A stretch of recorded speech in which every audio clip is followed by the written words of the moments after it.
I have a lot of people who talk to me offline, if you will. They'll tell me things that they won't tell anybody else because of their position, or they don't want to seem crazy or whatever. I got a call from a friend of mine who is very high placed. He said, "Everybody I know, Glenn, is reading about the Weimar Republic."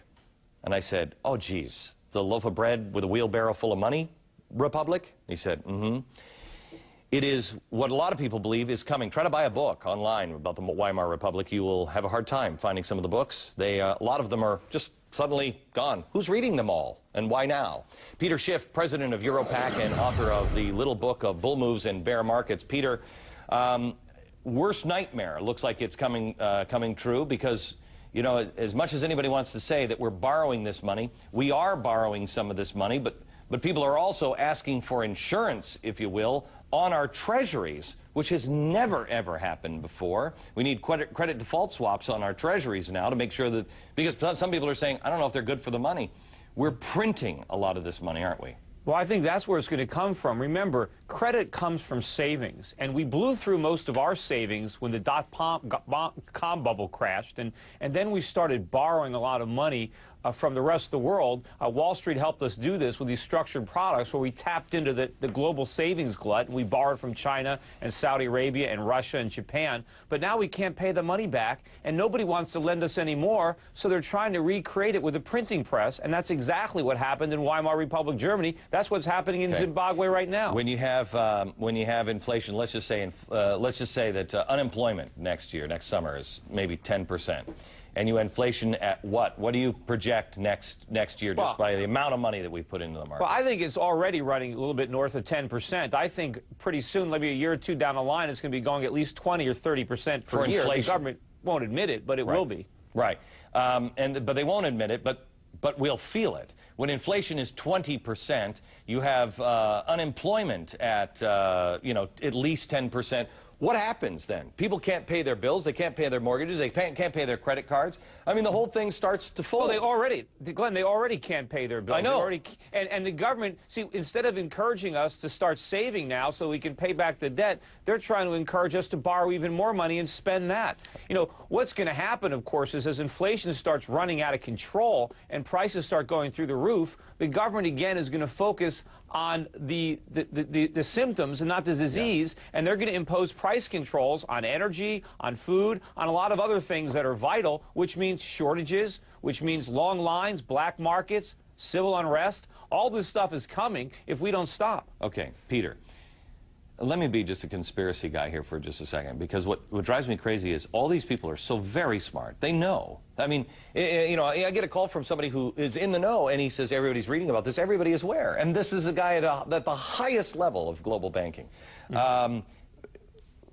I mean, are we being pushed into a global one financial system? What is happening? I don't know what's going to happen as far as a global currency, but if you remember the Weimar Republic, they were in trouble because of the reparations from the Treaty of Versailles. No, actually, they had huge external liabilities. If I may take you back one step, they got into a war and decided they didn't want to finance it with taxes or finance it with bonds. They just decided to run a deficit. That was the first step. Right, that sounds very familiar. Yeah. That's what we're doing with Iraq. But the thing is, we owe the world probably as much, if not more, than Germany owed, only we didn't incur this debt fighting a war. We incurred it remodeling our houses and buying cars and television sets and iPods and all these little gadgets that we didn't need, and now we owe the world trillions, and we're reaching for the printing press to pay it back. And we're also reaching for a stimulus package, which we have to go to the printing press to get that, too. And all these tax rebates and everything else. All of it is coming from a printing press. There's no more money. Okay. We can't borrow it anymore from the rest of the world, because how can we pay it? We can't pay back the money we've already borrowed. I talked to somebody at church yesterday, and he said, I was reading something about Peter, and I want you to stick around for a second after the break. I want to talk to you about something else that has been on my mind, and apparently, at least according to one of my friends at church, it's on your mind as well. When people are frightened, they make different decisions than they would when they were feeling safe or secure. Sometimes when that fear is justified, it's common sense. But when that fear is manufactured, it feels an awful lot like coercion. For instance, when the U.S. bailout bill was trying to be jammed through Congress, some members say there was an organized effort to scare them into signing. Here is the California Democratic Congressman Brad Sherman. Many of us were told in private conversations that if we voted against this bill on Monday, that the sky would fall, the market would drop 2,000 or 3,000 points the first day, another couple thousand the second day, and a few members were even told that there would be martial law in America if we voted no. That's what I call fear-mongering. Okay.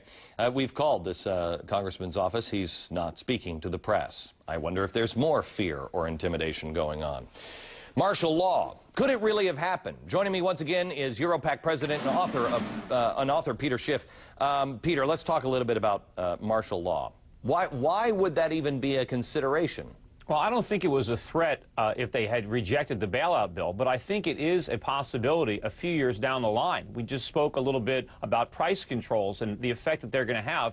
If we have shortages of food, if we have rolling blackouts, and people are upset and they're hungry and they're cold, there could be civil unrest, there could be looting, rioting, and that might be the impetus for the government to declare martial law. You know what, I don't think you're a couple of years away from something like that. I mean, honestly, Peter, I mean, look at what's happening. In a half hour, I've got a congressman on about the racism cries. I mean, there are people that are right now so disenfranchised, and I think being encouraged to be disenfranchised on both sides, that at any time this damn thing could break apart. And we're giving the government so much power, and you know, you give up a lot more civil liberties. When you have martial law and you've got the military policing our streets, when you've got suspension of habeas corpus, you've got curfews, you can't be out of your house after dark, and they can just pick you up and put you in prison and keep you there indefinitely without charges, and there's nothing you can do about it. I mean, we're giving up one liberty after another, all to protect ourselves from this economic crisis, which needs to happen anyway, but it doesn't need to be nearly this bad. Peter, Peter, this is, I mean, we're in crazy town, USA, but my gut tells me that 2 years down the road, let's just use that number, this country is not going to look at anything like it does today. Our world has changed. It just hasn't caught up. I mean, we've blown way by France already. So, you know, we're not going to become France. I'm hoping we don't become Zimbabwe, but that's where we're headed.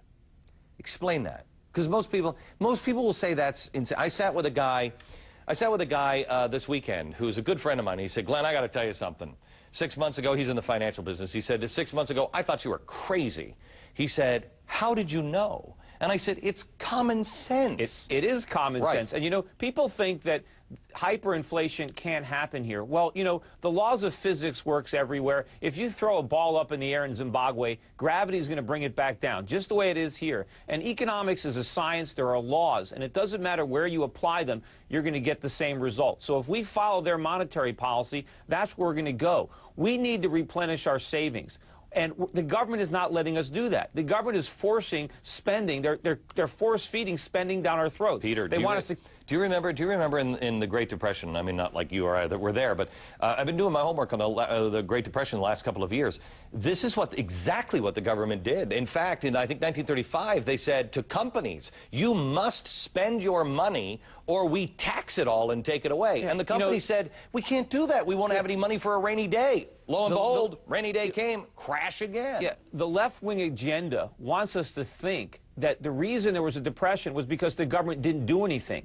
That's not true. There were actually people that were advocating the government do nothing, but they didn't. They did a lot. Hoover did a lot of things, and he created a lot of damage, and then Roosevelt came in and did even worse stuff. Oh, yeah. You know, America, go look for the little blue eagle. I remember always seeing that little war eagle. That was price control. That meant the government was basically saying, do not shop or buy any product without that blue eagle, because they won't promise to sell it at a certain price. I mean, what kind of country were we living in? And we're going back. Peter, thank you very much. Thank you. Coming up as a...